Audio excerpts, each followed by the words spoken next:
So finally आपके जो exams हैं वो पोस्टपोन कर दिए गए हैं। 10th के तो कैंसिल ही हो गए हैं मेरे ख्याल से, जो न्यूज़ आ रही है उसमें 10th के कैंसिल हो गए हैं, और जो आपके 12th के सीबीएसई बोर्ड एग्जाम्स हैं उनको पोस्टपोन कर दिया 30 मई तक। और इसमें मैं एक चीज़ आप लोगों को बताना चाहता हूँ, बहुत इंपॉर्टेंट है, आप लोग समझिएगा। 12th के एग्जाम कैंसिल नहीं हुए हैं, ठीक है। 12th के एग्जाम सिर्फ पोस्टपोन किए गए 30 मई तक। तो एक चीज़ मुझे ना यहाँ पर थोड़ी सी समझ में आती है, मैं आप लोगों को डिस्कस करता हूँ, वो क्या है ज़रा ध्यान से समझिएगा। तो आपको एक तो थोड़े से दिन ज़्यादा मिल रहे हैं, पहली चीज़ तो ये हो गई। अब वो तो आगे का डिसीजन होगा कि गवर्नमेंट क्या सोचते हैं इसके बारे में, अब एग्ज़ाम कैसे करवाने हैं, ठीक है।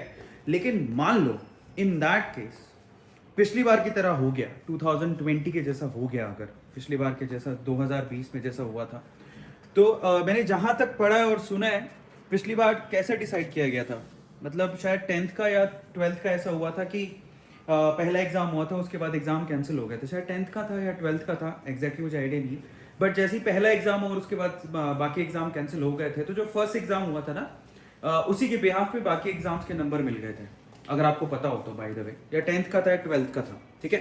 अब अगर सेम सिचुएशन हो जाती है सपोज, ठीक है, आपका 30 तक तो अभी पोस्टपोन ही हो गया, लेकिन मान लो कि एक एग्जाम करवाया गवर्नमेंट ने और उसके बाद कैंसिल हो गया, तो आपका जो फर्स्ट एग्जाम है उसके हिसाब से आपको नंबर मिल जाएंगे, या फिर आपके स्कूल से नंबर मंगवाए जा सकते हैं। दोनों केस में कुछ भी हो सकता है, दैट डिपेंड्स, पर आपका साल तो खराब नहीं करेंगे।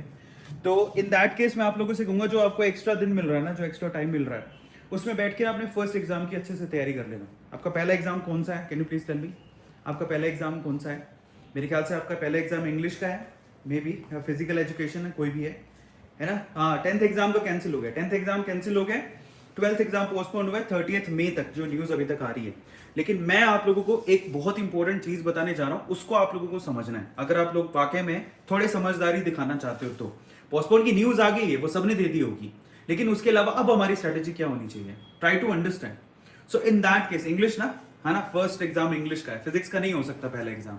सो पिछली बार किसी 2020 में मुझे याद है कि एग्जाम में 10th या 12th के एग्जाम में ऐसा हुआ था कि एक एग्जाम हुआ था, उसके बाद सारे एग्जाम कैंसिल हो गया था।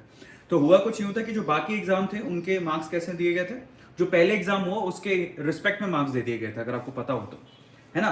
सो अगर इस बार भी ऐसा हो गया समझो, तो आपको पहले एग्जाम के मुताबिक, पहले एग्जाम के हिसाब से आपको मार्क्स मिलेंगे, है ना। मान लो पहला एग्जाम हुआ और उसके बाद बाकी एग्जाम कैंसिल हो गए, या दो एग्जाम हो गए, बाकी एग्जाम कैंसिल हो गए, तो उसके हिसाब से आपके मार्क्स मिलेंगे, याद रखना, क्योंकि सिचुएशन तो खराब है ही कोरोना की। और मुझे लगता है कि एक दो एग्जाम होंगे, ना भी हुए तो आपके स्कूल से एग्जाम के मार्क्स मांगे जाएंगे, ठीक है, और उसके हिसाब से आपके ऑन एन एवरेज मार्क्स दिए जाएंगे।